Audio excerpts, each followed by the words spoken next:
Right now, Los Angeles is burning. Masked looters are storming stores like Adidas, Nike, and T-Mobile. Cars are set ablaze, and about 700 Marines from the 2nd Battalion, 7th Marines, part of Task Force 51, have been deployed onto city streets. President Trump has also authorized an additional 2,000 National Guard troops, making this one of the largest domestic military responses in recent memory. But this isn't the first time troops have been called in to restore order. Since the Insurrection Act of 1807, the government has used this legal mechanism to send soldiers into American cities during unrest. From the Rodney King riots to the 1965 Watts uprising, LA has a long history of violent eruptions and military crackdowns. So why does this cycle keep repeating? And what can these patterns from the past tell us about the current chaos unfolding in Los Angeles? Los Angeles has a long record of civil unrest that reveals a troubling cycle. In 1965, the Watts neighborhood erupted after a traffic stop escalated, leaving 34 people dead and causing about $40 million in damage.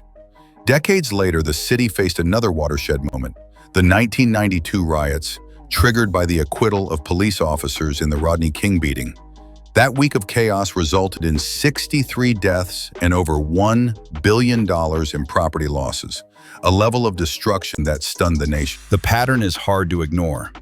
Each major outbreak used to start with a police incident involving a black resident. Marquette Frye in 1965, Rodney King in 1992. Grievance builds, crowds gather, violence breaks out, and law enforcement struggles to contain the situation. The National Guard is called in as the city burns. Researchers call this the riot cycle: grievance, eruption, failed containment, and military intervention. The details might change, but the sequence repeats with a grim consistency. This time, the unrest has spread far beyond a single neighborhood. Looting is reported across the entire metro area, with businesses like Adidas, Nike, and T-Mobile among those hit. Social media now accelerates the spread of crowds and information, making it harder for police to keep up.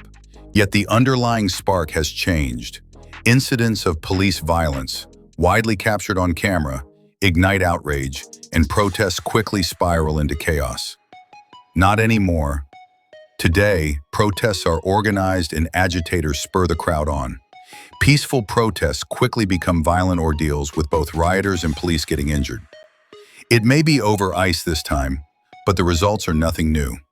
Back in 1992, the violence only ended when President Bush deployed over 4,000 federal troops, including the 7th Infantry Division and elements of the 1st Marine Division, to occupy the streets of Los Angeles.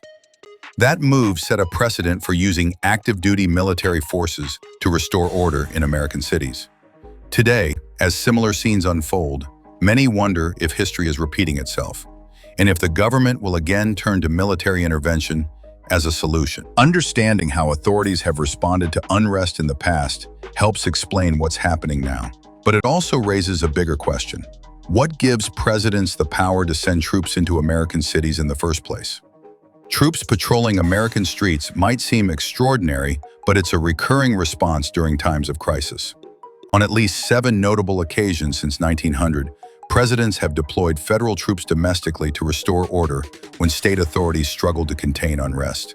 The legal foundation for these interventions comes from the Insurrection Act of 1807, which gives the president authority to send the military into U.S. cities during rebellion or civil disorder, an exception to the usual restrictions of the Posse Comitatus Act. This power has shaped American history in dramatic ways. In 1967, after 5 days of violence in Detroit left 43 people dead, President Lyndon Johnson sent in the 82nd Airborne Division to restore order. A similar scene played out in 1992 when President George H.W. Bush activated the 7th Infantry Division and elements of the 1st Marine Division in response to the Rodney King riots. In both cases, military intervention followed days of destruction and overwhelmed local law enforcement. Today, Los Angeles is once again under military watch. About 700 Marines have arrived, and President Trump federalized nearly 2,000 National Guard troops under the 1916 National Defense Act. California's governor authorized the Guard's initial mobilization, But federal involvement has added another layer of complexity. Massed crowds hit Adidas, Nike, T-Mobile, and a sushi bar in Little Tokyo. A reprise of commercial district targeting from past riots. These incidents echo the patterns of violence and property damage that have marked previous periods of unrest in Los Angeles. There's ongoing debate about whether bringing in troops calms the chaos or makes things worse. Some argue that swift military action can prevent more destruction, while others warn that it risks deepening mistrust and setting troubling precedents. The National Guard's dual role as both a state militia and Federal Reserve only adds to the confusion during moments like this. As military vehicles roll through Los Angeles and storefronts burn, the city's response fits a familiar pattern, one that stretches back decades. Los Angeles faces many of the same challenges it did decades ago: economic divides, social tensions, and the difficult decisions that come with unrest.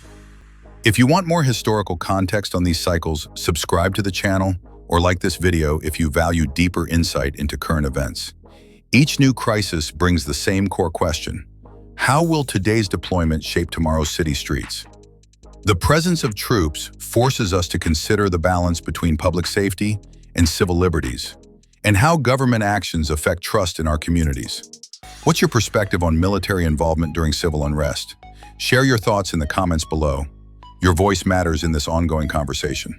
If you think the past still shapes the present, if you believe history gives context to the chaos, and if you're into breaking down today's issues through a historical lens, then hit like, smash subscribe, and turn on that bell. Because around here, it's not just news, it's today in context.